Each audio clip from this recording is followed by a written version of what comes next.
No meio da correria do dia a dia, às vezes parece que a gente precisa de um manual de instruções para a mente, né? Hoje, a gente vai falar sobre exatamente isso.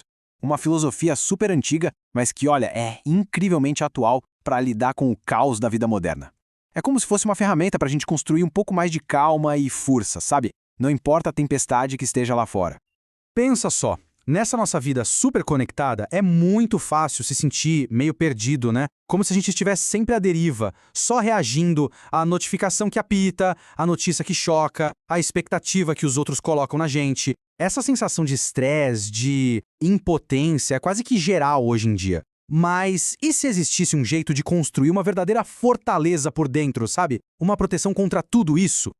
Para a gente construir essa fortaleza, a gente vai explorar os fundamentos dela. Primeiro vamos sacar o que é o estoicismo, entender ele como um sistema. Depois a gente vai montar, digamos, um kit de ferramentas com as 3 disciplinas essenciais: a percepção, a ação e a vontade. E aí lá no final a gente vê como colocar tudo isso em prática no nosso dia a dia. Beleza, então. Vamos mergulhar de cabeça nisso. E pode tirar da cabeça aquela ideia de que o estoicismo é uma relíquia antiga, empoeirada, sabe? Pensa nele mais como uma ferramenta super prática, quase como um sistema operacional para nossa mente. Então, essa filosofia nasceu lá em Atenas, por volta do século 3 a.C. E o objetivo dela era bem claro: alcançar o que eles chamavam de eudaimonia, que é basicamente a felicidade, uma vida bem vivida. E como é que se chegava lá? Vivendo uma vida de virtude, em harmonia com a natureza. A sacada principal é essa: a maior parte dos nossos problemas não vem do que acontece, mas sim do julgamento que a gente faz sobre o que acontece. Isso leva a gente direto para a prática mais importante, a joia da coroa do estoicismo, a tal da dicotomia do controle. Os estoicos eram implacáveis nisso. Eles separavam de forma muito clara o que podiam mudar e o que não podiam. Tipo, coisas externas, o que os outros pensam da gente, um voo que foi cancelado, isso tudo está fora do nosso controle. Agora, as nossas respostas, as nossas escolhas, as nossas atitudes, isso sim, isso é 100% nosso. Tem um filósofo, o Epiteto, que tem uma história incrível. Ele nasceu escravo e se tornou um dos maiores mestres estoicos. E ele resumiu essa ideia de um jeito brilhante. Entender essa separação, essa distinção, é o primeiro passo para a liberdade interior de verdade. Tá, mas como é que a gente aplica essa ideia fundamental na prática? Bom, os estoicos não deixaram a gente só com a teoria, não. Eles criaram um kit de ferramentas bem prático dividido em 3 disciplinas. Pensa nelas como um processo, sabe? Primeiro, como a gente vê o mundo. Segundo, como a gente age no mundo. E terceiro, como a gente resiste ao que o mundo joga na gente. Essas são a percepção, a ação e a vontade. Então, vamos começar pela primeira disciplina, que é basicamente o nosso filtro para o mundo: a percepção. A disciplina da percepção é toda sobre controlar as nossas impressões. É a habilidade de dar um passo para trás e separar o evento, o fato objetivo, da nossa reação, que é totalmente subjetiva. Pensa assim: um relacionamento terminou. Isso é um fato. Agora, pensar, minha vida acabou, isso é uma interpretação. Os estoicos treinam a gente para focar no fato e não na história que a gente cria em cima dele. Então, para dominar essa percepção, a prática é treinar a mente para ser mais objetiva, para gerenciar as emoções, em vez de deixar que elas dominem a gente. O exercício-chave é sempre esse: separar o que de fato aconteceu da história que a gente conta para si mesmo sobre o que aconteceu. E a partir daí, escolher de forma ativa a perspectiva mais construtiva, a que vai ajudar a seguir em frente. Olha, um exemplo fantástico disso é a história do John D. Rockefeller. O cara começou a carreira dele bem no meio de uma das piores crises econômicas do século XIX. Para a maioria das pessoas, era só desespero e caos por todo lado. Mas o Rockefeller, com uma mentalidade que era no fundo bem estoica, olhou para aquilo tudo e viu um treinamento intensivo. Ele aprendeu com os erros dos outros, manteve a calma e usou a crise para construir a base do império dele. Entende? Ele não tinha controle sobre a economia, de jeito nenhum, mas ele tinha total controle sobre a percepção que ele tinha dela.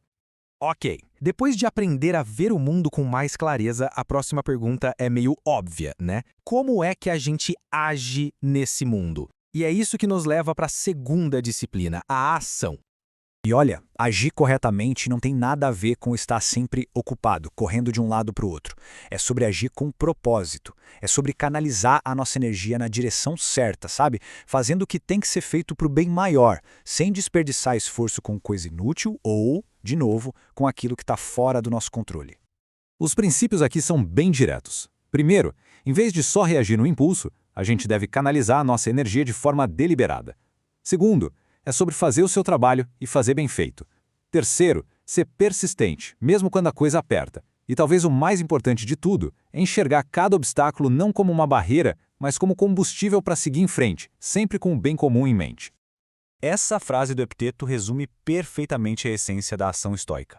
O que isso quer dizer? Persistir nos nossos esforços naquilo que é o certo a se fazer e resistir a tudo que tenta tirar a gente do caminho. As distrações, as emoções negativas, as tentações. Mas e quando as coisas dão errado? Mesmo com a nossa melhor percepção e a melhor das ações. É aí que entra a disciplina final, a nossa última linha de defesa, a vontade.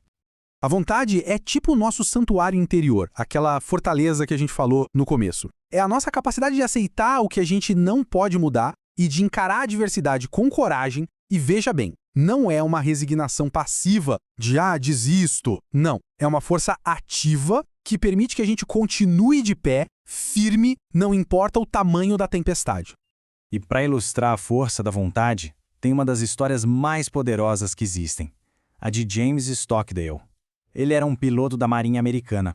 O avião dele foi abatido no Vietnã. Ele passou mais de 7 anos como prisioneiro de guerra. As condições que ele enfrentou são inimagináveis. O Stockdale sabia de uma coisa. Ele não podia controlar os seus captores. Ele não podia controlar a situação física dele. Mas tinha uma coisa que eles não podiam tocar. A mente dele, a vontade dele.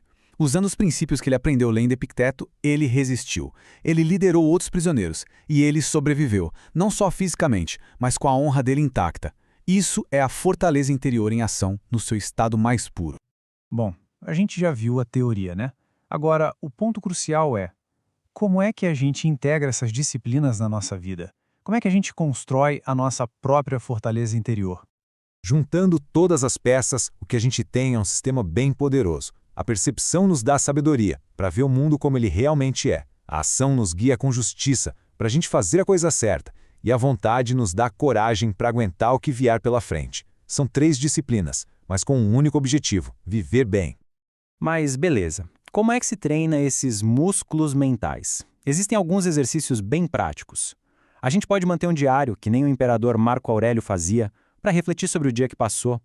A gente pode praticar o que eles chamavam de premeditação dos males, que é basicamente imaginar os piores cenários, não para sofrer, mas para se preparar mentalmente para eles. Lembrar da nossa própria mortalidade, o famoso memento mori, ajuda a gente a valorizar o presente. E talvez o mais simples e poderoso, só dar uma pausa e pensar um pouco sobre as nossas impressões antes de sair reagindo a tudo. E para fechar, fica aqui um pensamento que, olha, resume de forma brilhante toda essa filosofia. Aquilo que nos impede de avançar, seja um fracasso, uma dificuldade, uma pessoa frustrante, isso não é só um problema a ser superado. Pensa nisso. Essa é a matéria-prima para a gente exercitar a virtude. É a oportunidade perfeita para a gente praticar a percepção, a ação e a vontade. No fim das contas, o obstáculo é o caminho.